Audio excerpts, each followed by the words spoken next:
साडे पानियां दे उत्ते डाका पाया जा रहा है। कला एक सूबा सारे देश विच है जिथे रिपेरियन प्रिंसिपल फॉलो नहीं होंदा, साडा पानी खो के हरियाणे नूं देना चाहते हैं। क्यों? साडी राजधानी चंडीगढ़ ओनू कमजोर हक नूं कमजोर किया जा रहा है। जिहड़े इस पार्लीमेंट ने सानू वादा किया सी, आज साडी राजधानी भी साडे तो खोई जा रही है। मैं आही पूछना चाहनी हां कि जिथे इस सरकार ने एक बार फिर तकरीबन 4 लाख करोड़ दा होर ग्रांट की मांग की है, इस ग्रांट विचों वो कितना वड्डा हिस्सा है जिहड़े अपने किसानां दे कोल जाऊगा? क्योंकि 2014 च जब सरकार बनी सी उन्होंने कहा सी कि असीं 2022 तक किसान की आमदन नूं आपां दुगना करांगे, लेकिन अज 2014 ते 2022 दे विच आपां देखिया जाए तो दुगना आमदन तो पता नहीं की हुई है कि नहीं हुई है, MSP तो की होनी सी, लेकिन डीजल दी कीमतां जरूर डबल हो गई ने। जे मैं यूरिया की गल करा, जिहड़े पौने 200 रुपए 50 किलो का एक बैग होंदा सी, वो 270 रुपए का 45 किलो का बैग हो गया है। DAP 1125 तो लैके 1350 तक पहुंच गई है। हर चीज़ की कीमत आपां जे कल्ले GST की मैं गल करना कि GST जिहड़ी किसानां दे उत्ते जिहड़ी पैंदी है, खेत की दवाइयां दे उत्ते 18%, ट्रैक्टर दे उत्ते 28%, बीजां दे उत्ते 12%, हरेक किसानी यंत्र दे उत्ते 28% तक कल्ले GST।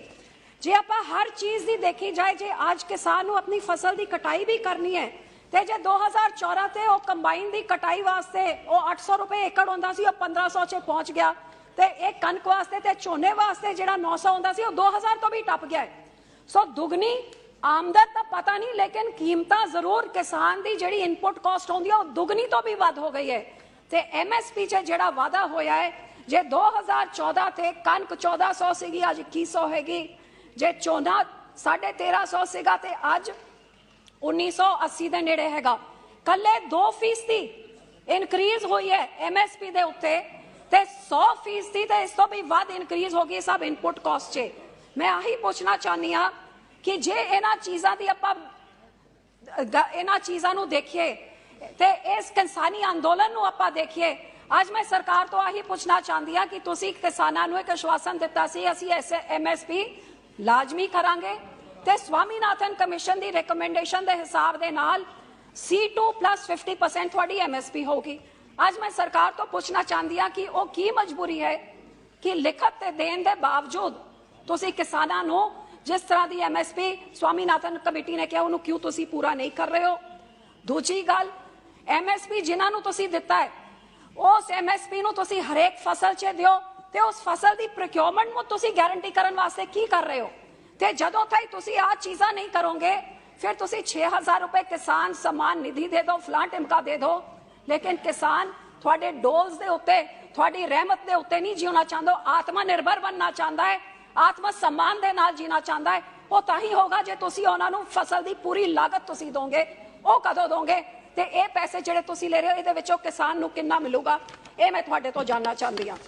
दूजी गल मैडम, मैं कृषि प्रधान सूबे तो आंदी हाँ, मैं दसना चाहती हाँ कि जब कोविड हो रहा सी, सारा देश बंद सी, वो देश का किसान ते पंजाब का किसान सी जिहड़ा ने देखा कि अन्न की घाट ना आए, लेकिन हिंदुस्तान की इस देश दुनिया की वड्डी आबादी का ढिड भरिया रहे साडी देन सीगी।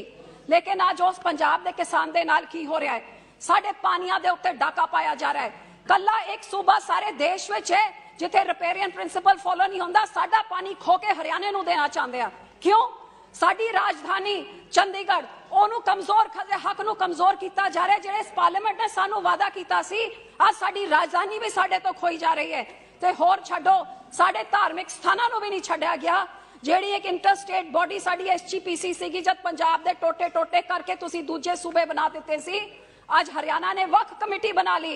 ये पार्लीमेंट तो इलावा कोई स्टेट नहीं इहदा फैसला कर सकता, लेकिन हरियाणा नूं फैसला करन दिता। जे कांग्रेसियां ने हमेशा पंजाब दा हक मारिया है, ते आज ये सरकार भी पंजाबियां ते सिखां दे हक मारन च कोई घाट कमी नहीं छड़ रही है। मैं पूछना चाहती हाँ, ना साडे सूबे की कोई राजधानी, इकलौता सूबा है सारे देश च जिहदी कोई राजधानी नहीं है। साडे पानी दे उत्ते डाका मारिया जा रहा है, साडे धार्मिक संस्थावां ते उत्ते डाका मारिया जा रहा है। क्यों? उस कम्यूनिटी दे नाल तुसीं इन्ना धक्का कर रहे हो जिन्हें सब तो वध खून डोलिया देश की आज़ादी वास्ते, तो सब तो वड्डा योगदान देश का ढिड पालन वास्ते करते हैं। ये क्यों किया जा रहा है? कदे साडे नाल दे गवांढ दे सूबियां नूं मैनूं कोई इतराज़ नहीं, जरूर उन्हां नूं टैक्स कंसैशनस दिओ, कदे हिमाचल नूं, जम्मू कश्मीर नूं, उत्तराखंड नूं, लेकिन पंजाब दे नाल क्यों धक्का? ਸਾਡੀ ਇੰਡਸਟਰੀ ਉੱਥੇ ਭੱਜ ਜਾਂਦੀ ਹੈ, ਸਾਡੇ ਕਿਸਾਨਾਂ ਨੂੰ ਲਾਗਤ ਨਹੀਂ ਮਿਲਦੀ, ਲਿਖਤ ਦੇ ਦਿੱਤੇ ਹੋਏ ਵਾਅਦੇ ਪੂਰੇ ਐਮਐਸਪੀ ਦੇ ਨਹੀਂ ਕੀਤੇ ਜਾਂਦੇ। ਬਾਰ-ਬਾਰ ਪੰਜਾਬ ਦੇ ਨਾਲ ਇਹ ਡਾਕੇ ਕਿਉਂ ਕੀਤੇ ਜਾਂਦੇ ਨੇ? ਫਾਸਟੈਸਟ ਗਰੋਇੰਗ ਇਕਨੋਮੀ ਦੀ ਬਹੁਤ ਵੱਡੀ ਗੱਲ ਕੀਤੀ ਜਾਂਦੀ ਹੈ, ਬੜੀ ਚੰਗੀ ਗੱਲ ਹੈ, ਲੇਕਿਨ 60% ਹਿੰਦੁਸਤਾਨ ਜਿਹੜਾ ਖੇਤਾਂ 'ਚ ਰਹਿੰਦਾ ਹੈ, ਜਿਹੜਾ ਰੂਰਲ ਏਰੀਆ 'ਚ ਰਹਿੰਦਾ ਹੈ, ਉਹਨਾਂ ਦੀ ਕੀ ਗਰੋਥ ਹੋ ਰਹੀ ਹੈ? ਕਦੇ ਉਹਦੇ ਬਾਰੇ ਵੀ ਸੋਚੋ। ਉਹ ਤਾਂ ਉਹਨਾਂ ਦੇ ਬੱਚੇ ਬੇਰੋਜ਼ਗਾਰ ਹੋ ਕੇ ਫਿਰ ਰਹੇ ਨੇ, ਸਾਡੇ ਸੂਬੇ ਦੇ ਬੱਚੇ ਬਾਹਰ ਭੱਜੀ ਜਾ ਰਹੇ ਨੇ ਕਿਉਂਕਿ ਕੋਈ ਭਵਿੱਖ ਹਿੰਦੁਸਤਾਨ 'ਚ ਪੰਜਾਬ 'ਚ ਨਜ਼ਰ ਨਹੀਂ ਆਉਂਦਾ। ਉਹਨਾਂ ਦੇ ਬਾਰੇ ਵੀ ਮੈਂ ਪੁੱਛਣਾ ਚਾਹੁੰਦੀ ਕਿ ਅੱਜ बेरोजगारी क्यों इतनी बढ़ गई है, महंगाई क्यों बढ़ गई है? फास्टेस्ट ग्रोइंग इकोनॉमी कुछ चिन्हित लोगों वास्ते हो गई, लेकिन आम जनता वास्ते कोई फास्टेस्ट ग्रोइंग, सारियां दी आमदन घट रही है, किसान दी घट रही है, गरीब दी घट रही, दुकानदार दी घट रही है। अखीर च मैं सरकार नूं कुछ सुझाव देना चाहांगी कि अपने आमदन तुसीं किवें वधाओ। अज इत्थे वित्त मंत्री जी बैठे हुए ने, madam finance minister, I would like to give you a suggestion as to how to increase your income. I request you as an MP that please increase your GST or taxes or any other collection on all sarkari ads which come out. Because I come from a state where there is a government which 6 years ago our government used to spend 20 crores on advertisements. Today they are spending 750 crores per year on sarkari. रोज के 3 करोड़ रुपए सरकारी advertisements के। पंजाब का budget बनना है, कन्याकुमारी से लेके उधर कश्मीर तक ऐड दिए जाते हैं कि बताइए, सुझाव दिए पंजाब के बजट के लिए।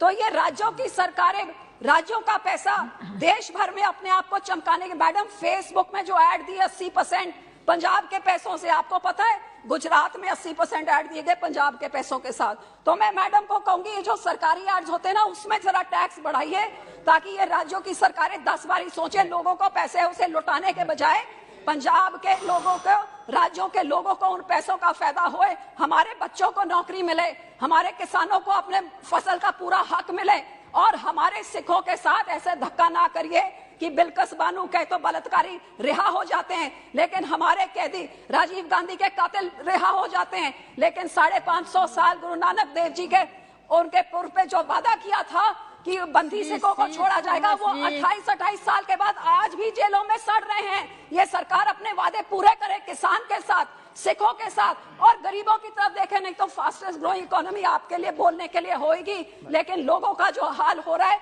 वो हकीकत से बहुत दूर है जो आप कह रहे हैं। शुक्रिया।